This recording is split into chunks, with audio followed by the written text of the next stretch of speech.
विजू अपने माथे से पसीने की बूंदें पोंछते हुए जेठ की कड़ी दोपहरी में पूरी ताकत से भाग रहा था। भागता भी क्यों ना, आखिर इतने साल इंतज़ार करने के बाद विजू की शादी जो तय हो चुकी थी। जूनागढ़ के खंडेरों की खुदाई में वो इतना बिजी हो गया था कि शुरू के कई महीनों से अपने गांव में वो लड़की देखने नहीं जा पाया था। बस पिछले सप्ताह ही वो गांव गया था और भगवान की कृपा से मेघा के साथ उसकी सगाई पक्की हो गई थी। अचानक मंगलू की आवाज़ आई, सर कोई मेघा जी का फ़ोन है आपके लिए। ये बात सुन खुशी से पागल विजू भागता हुआ फ़ोन के पास पहुंचा और मेघा से बात करने लगा। अब शादी की खुशी से या सूरज की गर्मी से, पर विजू के लाल गाल दूर से ही चमचमा रहे थे। विजू ने 3 साल पहले ही आर्कियोलॉजिस्ट की पढ़ाई पूरी की थी और तभी से उसके माता पिता उसके लिए रिश्ता ढूंढ रहे थे। ऊपर से तो विजू मना कर रहा था, पर शादी की बात सुनकर किसके मन में लड्डू नहीं फूटते। आखिर ठीक समय पर विजू के लिए लड़की मिल ही गई। अच्छी बात यह थी कि दोनों ने एक ही नज़र में एक दूसरे को पसंद कर लिया था। अपने गांव से लौटने के बाद आज पहली बार मेघा का फ़ोन आया था, तो विजू का इस तरह पागल हो जाना नॉर्मल सी बात थी।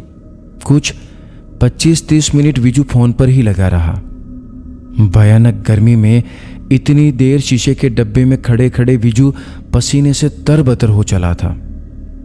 फ़ोन वापस रखकर वो जैसे ही पलटा तो पीछे एकदम गोरा सा बूढ़ा अपने दोनों हाथ उस टेलीफोन के बाहर शीशे पर रख बड़े गौर से विजू को देख रहा था। उसके चेहरे पर अजीब से दाने उभरे हुए थे। एक बिल्कुल खराब सी अधखुली सी आंख से वो लगातार विजू को घूरता जा रहा था। बूढ़े के हाथ जरूरत से ज़्यादा बड़े, भद्दे और कटे फटे थे।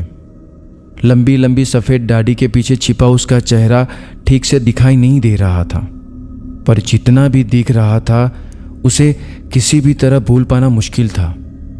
बूथ की दीवार से चिपका हुआ रेंगता विजू किसी तरह बूढ़े से नज़र बचाकर बाहर निकला और बिना पीछे पलट कर देखे विजू ने उल्टे पांव खंडेरों की तरफ दौड़ लगा दी। हाँफते हाँफते उसने पीछे मुड़कर देखा तो बूढ़ा गायब हो चुका था। उसके बाद विजू ने जो दौड़ लगाई तो वो सीधा खंडर पहुंचकर ही रुका। सब लोग बड़ी हैरानी से उसे देख रहे थे। पानी पानी कहता हुआ वो सीधा जमीन पर जा गिरा और छटपटाने लगा। गर्मी और छटपटाने से उसका चेहरा तो क्या, पूरा शरीर लाल हो चुका था। किसी तरह उसे वापस सरकारी गेस्ट हाउस पहुंचाया गया, जहां अंधेरा पड़ने तक वहीं अपने बिस्तर पर पड़ा रहा। रात होते ही इधर रात कीड़ों की किरकिर शुरू हो गई और उधर विजू की आंख खुली। उसका सर बुरी तरह चकरा रहा था। दरवाजे पर ठक ठक की आवाज़ हुई तो विजू थोड़ा चौंक गया। पीले बल्ब की रोशनी में लकड़ी का पुराना नीला दरवाज़ा किसी बूढ़े की हड्डियों की तरह कांप रहा था। इससे पहले कि विजू पूछता कौन है, वो दरवाज़ा धीरे से अपने आप खुल गया, पर वहाँ कोई दिख नहीं रहा था। लेकिन अचानक विजू ने देखा तो जमीन से कुछ 1 फुट ऊपर 2 लाल रोशनियां चमक रही थीं। ऐसा लग रहा था जैसे बिल्ली जैसा छोटा सा जानवर वहां खड़ा है, पर रात के अंधेरे में ठीक से कुछ दिखाई नहीं दे रहा था। एक पल बाद ही महसूस हुआ जैसे वो 2 लाल रोशनियां 2 आंखें हैं जो बाहर के अंधेरे में विजू को लगातार घूर रही है। विजू बिस्तर पर जम सा गया था। वो आंखें बड़ी तेजी से चमकी और एक तीखी गुर्राहट के साथ एक छोटे से जानवर ने विजू पर बुरी तरह से हमला कर दिया। उसका चेहरा, गला, कंधे और छाती बुरी तरह नोचे जा रहे थे और विजू अपनी आंखें बचाने के लिए जी जान से जूझ रहा था। साथ ही उसके गले से भयानक चीखें निकल रही थी। तभी मंगलू भागा भागा अंदर आया और विजू को बुरी तरह झकझोरना शुरू कर दिया। क्या हो गया विजू बाबू, क्या हो गया है आपको? आप चिल्ला क्यों रहे हो? विजू को ऐसे चीखते देख मंगलू भी घबरा गया था। वो बिल्ली या शायद चमगादड़ या उल्लू जाने क्या था, पर वो अचानक मुझ पर टूट पड़ा और देखो मेरा हाल क्या कर दिया है। मेरा चेहरा, गला, कंधा सब लहूलुहान कर दिया है। बिजू ने घबराए हुए मंगलू को और डरा दिया। मंगलू ने बिजू के कंधे कसकर पकड़ लिए और बोला, देखिए कुछ नहीं हुआ, आप पर कोई निशान नहीं है। आपके चेहरे और गले पर आप तो एकदम ठीक है। बिजू भागकर सामने पुरानी पीली दीवार पर टंगे छोटे से शीशे में अपना चेहरा यहाँ वहाँ घुमाकर देखने लगा, पर चेहरे पर कोई निशान नहीं थे। अब तक बिजू कुछ हद तक संभल चुका था। मंगलू से अभी गुजरे वाक्य का पूरा हाल जानकर वो काफ़ी शर्मिंदा हो चुका था। इस बात के लिए वो मंगलू से माफ़ी मांगने लगा। रात काफ़ी हो चुकी है साहब, आप कहे तो खाना यहीं लगा दूं? मंगलू ने बात टालते हुए पूछा। अपने साहब को इस हालत में देखकर उसे भी शर्मिंदगी हो रही थी। नहीं मंगलू, आज रहने दो, आज मन नहीं है मेरा, तुम जाकर खाना खाकर सो जाओ। बिजू कुछ देर बस अकेला रहना चाहता था। मौके की नजाकत को देखते हुए मंगलू वहाँ से निकल गया। बिजू जाकर बिस्तर पर गिर पड़ा। शायद दोपहर के बाद से बिस्तर पर लेटे लेटे वो उनिंदा सा हो गया था। उस छोटे से कमरे में काफ़ी ठंडक हो गई थी। तभी एक बार फिर बिजू की नींद किसी बर्तन के गिरने की आवाज़ से खुली। सामने रखी छोटी सी टेबल से शायद गिलास गिरा था। झल्लाते हुए गिलास उठाने के लिए वो उठा तो सामने टेबल पर खाना पड़ा था। खाना? ये कौन रख गया? मंगलू को खाना लाने के लिए तो मना किया था। तभी एक बार फिर उसे दरवाजे पर किसी के होने का एहसास हुआ। उसने दरवाजे की ओर देखा तो शायद मंगलू ही था। अरे मंगलू, ये खाना क्यों लाए हो? मैंने मना किया था ना, जाओ इसे उठाकर ले जाओ, अब सुबह तुम ही ये बासी रोटियां खाना। बिजू ने जल्लाते हुए कहा, पर मंगलू ने कोई जवाब नहीं दिया। वो धीरे से टेबल तक आया और खाने के बर्तन उठाए और चुपचाप दरवाजे से निकल पड़ा। उसके पीछे पीछे बिजू दरवाजा बंद करने आया तो देखा मंगलू हवा में गायब हो गया था। बिजू की गिद्दी बांध गई थी। बड़ी हिम्मत कर उसने दरवाजा झटाक से बंद कर दिया और बिना बत्ती बुझाए बिस्तर पर कूद पड़ा। उसका दिल धौंकनी की तरह धड़क रहा था। नींद तो शायद उसे आना अब मुश्किल था। उस डर से भीगी रात में बिजू रह रहकर कमरे की दीवारों पर आंखें दौड़ा रहा था। तभी उसकी नज़र वापस उसी टेबल और कुर्सी की तरफ गई तो उसे लगा जैसे वहां कोई बैठा है। उसे महसूस हुआ जैसे कमरे में वो अकेला नहीं है, कोई साया उसके आसपास है, पर वहां उसके अलावा कोई नहीं दिखाई दे रहा था। बिजू को लगा जैसे मौत उसके बहुत करीब है। उसने कसकर अपनी आंखें बंद कर ली और करवट बदल कर चादर को अपने सिर तक खींचता कांपता हुआ वो किसी तरह सो गया। जेठ की भारी गर्मी में भी वो ऐसे ही ठिठुर रहा था जैसे दिसंबर की सर्द रात हो। सुबह मंगलू की आवाज़ से ही उसकी आंख खुली। आप चाय पी लीजिए सर, 9 बज गए हैं। आप उठकर तैयार हो जाइए, 10 बजे खंडरों में पहुंचना है। आंखें मलता हुआ बिजू किसी तरह उठा तो रात का हादसा उसकी आंखों के सामने तैर गया। वो बात याद आई तो बिजू जैसे उस कमरे से कहीं भाग जाना चाहता था। वो 10 मिनट में ही तैयार हो गया और मंगलू के साथ सरकारी एम्बेसडर में बैठ खंडेरों की तरफ निकल पड़ा। अपना ध्यान बदलने के लिए बिजू ने जाते ही खुद को काम में इतना उलझा लिया कि उसे लंच करना भी याद नहीं रहा। रात भर से भूखा होने के बावजूद उसे भूख नहीं सता रही थी। तभी एक बार फिर मंगलू की आवाज़ आई, साहिब आपका फ़ोन है। बिजू फिर से तेज कदमों से टेलीफोन बूथ की तरफ चल पड़ा। उसे रह रहकर कल दोपहर वाला वही भयानक बूढ़ा याद आ रहा था। पर उसके लिए फ़ोन पर बात करना भी ज़रूरी था। वो किसी से अपनी आपबीती बांटना चाह रहा था। उसे भरोसा तो नहीं था कि उसके साथ जो हो रहा है यह सच है या झूठ, पर कई बार हमारे साथ कुछ ऐसा गुजर जाता है जिसे न तो हम सच मान पाते हैं और ना ही झूठ। विजू ने फ़ोन उठाते ही हेलो बोलकर दूसरी ओर से हेलो सुनते ही अपनी बात बतानी शुरू कर दी। फ़ोन पर कल की तरह उसके मंगेतर ही थी। 3 से 4 मिनट वो बिना सांस लिए लगातार बोलता रहा। तभी दूसरी ओर से एक मोटी सी मर्दाना आवाज़ गूंजी। बस इतने में ही घबरा गए क्या? अभी तो कुछ बड़ा हो सकता है तुम्हारे साथ, बहुत बड़ा। और इसके साथ ही फ़ोन कट गया। विजू डरता हुआ फ़ोन रखकर पलटा तो आज भी 2 आंखें उसे बुरी तरह घूर रही थीं, पर यह किसी भयानक बूढ़े की नहीं, एक खूबसूरत लड़की की थी।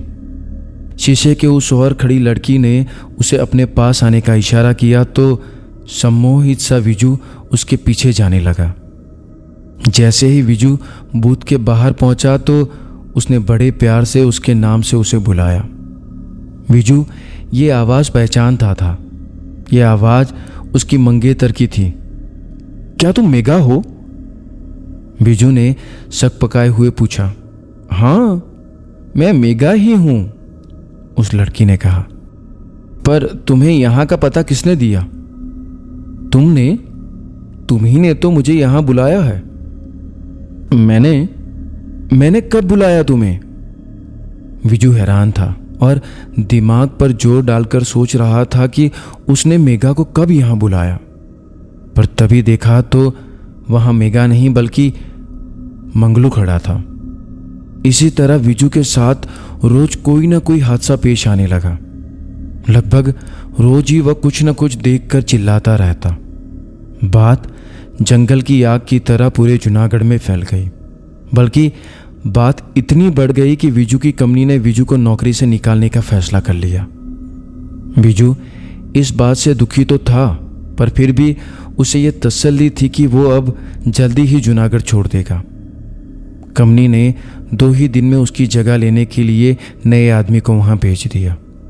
कंपनी का ऑर्डर था कि 7 दिन दोनों एक साथ रहेंगे, और जब नया आदमी ठीक से विजू से सारी बात समझ लेगा तो विजू को वापस बुला लिया जाएगा।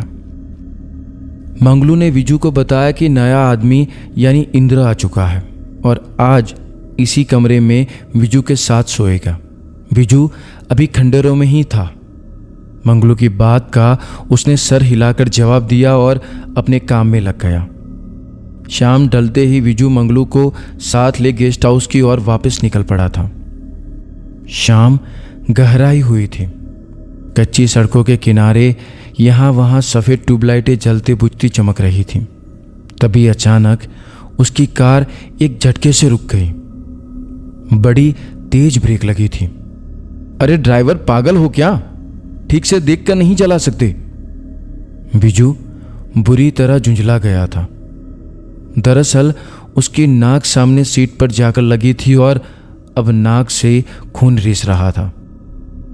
उसने घबराकर गाड़ी में देखा तो मंगलू वहां नहीं था। पर मंगलू कहां जा सकता था? वो घबराकर गाड़ी से बाहर निकला तो गाड़ी के नीचे उसकी मंगेतर मेघा की लाश पड़ी थी।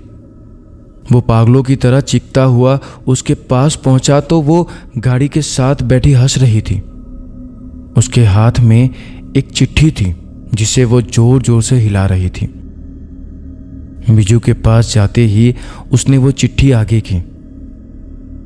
उसके हाथ से वो चिट्ठी लेकर वो पास चलती एक ट्यूबलाइट के नीचे बड़ी मुश्किल से चिट्ठी पढ़ने लगा। चिट्ठी में लिखा था, प्यारे विजू, तुम कैसे हो? आशा है अच्छे होंगे। विजू, आज तुम्हें यहां देखकर बड़ा अफसोस हो रहा है। मैंने तुम्हारी कंपनी को कितनी बार खंडेरों में आने से मना किया है, पर वो है कि मानते ही नहीं। अब ऐसी कैसी दौलत कि जिसे पाने के लिए इतने आदमियों की जान चली जाए? विजू, तुम जानते ही हो कि जब से तुम सब यहाँ आए हो तुमने मेरा घर उजाड़ने की पूरी कोशिश की है। पर तुम ही क्या, इन खंडहरों में आज तक आने वाले हर आदमी को मैंने समझाने की कोशिश है, पर तुम लोग हो कि समझते ही नहीं। मेरे बार बार मना करने पर भी यहाँ चले आते हो। विजू ने अभी इतना ही पढ़ा था कि तभी ट्यूबलाइट बंद हो गई। शायद पूरे इलाके की बिजली चली गई थी। विजू ने गाड़ी की ओर देखा तो गाड़ी वहां नहीं थी। पर यह कैसे हो सकता था? विजू तो गाड़ी में बैठकर यहां आया था और वो अकेला नहीं था, साथ में ड्राइवर और मंगलू भी थे। तभी एक आवाज गूंजी, पीछे देख विजू। विजू ने घबराते हुए पलटकर देखा तो फिर वहीं दो लाल आंखें उसे घूर रही थी। पर इस बार वहां कोई जानवर नहीं बल्कि कोई इंसानी साया था। अंधेरे में ठीक से दिखाई नहीं दे रहा था, पर सड़क के उस पार कच्ची मिट्टी पर कोई सफेद सा साया हवा में तैरता दिख रहा था। कौन हो तुम? वहां से कोई जवाब नहीं आया, पर अचानक दिखा कि वो साया और किसी का नहीं, मंगलू का था। मंगलू तुम? और तभी उस साये ने नई शक्ल इख्तियार कर ली। अब उसकी जगह मेघा खड़ी थी। उसके साथ ही उस साये ने चेहरे बदलने शुरू कर दिए और बोला, बेचारा विजू कितना अच्छा आदमी था, पर अपनी कमनी की लालच को समझ नहीं पाया और मर गया। मर गया? मर कैसे गया? देखो मैं जिंदा हूं, विजू ने साये की बात काटते हुए कहा। मर तो तू तभी गया था जब तूने पहली रात जूनागढ़ के अपनी कंपनी के गेस्ट हाउस के कमरे में बिताई थी। मैंने मंगलू के रूप में अपने हाथों से तुझे जहर भरा खाना खिलाया था, जिसमें तेरी मौत उसी रात हो गई थी। और तेरी ही क्या, उस खंडर की ओर आने वाला हर कोई आदमी कभी जिंदा नहीं लौटा। मैं छलावा हूं जो इस खंडेर और उसके आसपास के इलाके में भटकता रहता हूं। सभी लोगों की जानी पहचानी आवाज़ों में मैं सुनसान सड़कों पर उन्हें पीछे से आवाज़ देकर बुलाता हूं। उनके जाने पहचाने लोगों की शक्लों में उन्हें नजर आता हूं। जैसे ही कोई भी पलट कर देखता है तो मैं उसके पीछे लग जाता हूं और तब तक नहीं छोड़ता जब तक वो भी मेरी तरह छलावा नहीं बन जाता। इससे पहले कि विजू कुछ कहता, सामने से आती एक साइकिल पर बैठा आदमी विजू के आर पार निकल गया। कहते हैं कि विजू के गायब होने के बाद उसकी कंपनी ने जूनागढ़ में हमेशा के लिए काम रोक दिया। एक बार कुछ बच्चे भटक कर खंडेरों में गलती से पहुंच गए तो देखा वहां काफ़ी कंकाल पड़े थे। यहाँ तक कि मंगलू और विजू का कंकाल भी पुलिस ने गेस्ट हाउस से बरामद कर लिया था। पर कहते हैं कि विजू की जगह काम संभालने के लिए पहुंचे इंद्र को भी जूनागढ़ पहुंचने के बाद किसी ने नहीं देखा। पर जूनागढ़ में रहने वाले बताते हैं कि आज भी उन खंडेरों की ओर से पत्थर तोड़ने और आदमियों के चिल्ला चिल्ला कर बात करने की आवाज़ें आती हैं। दूर दूर तक छलाओं के डर से लोग उन सड़कों से अकेले गुजरने में कतराते हैं। आज भी रात में उस इलाके में कोई किसी को पीछे से आवाज़ देकर नहीं बुलाता, पर सन्नाटों में आने जाने वाले लोगों को पीछे से गहरी सी आवाज़ अपने कानों के पास सुनाई देती है, पीछे देख भाई, पीछे देख, छलावा।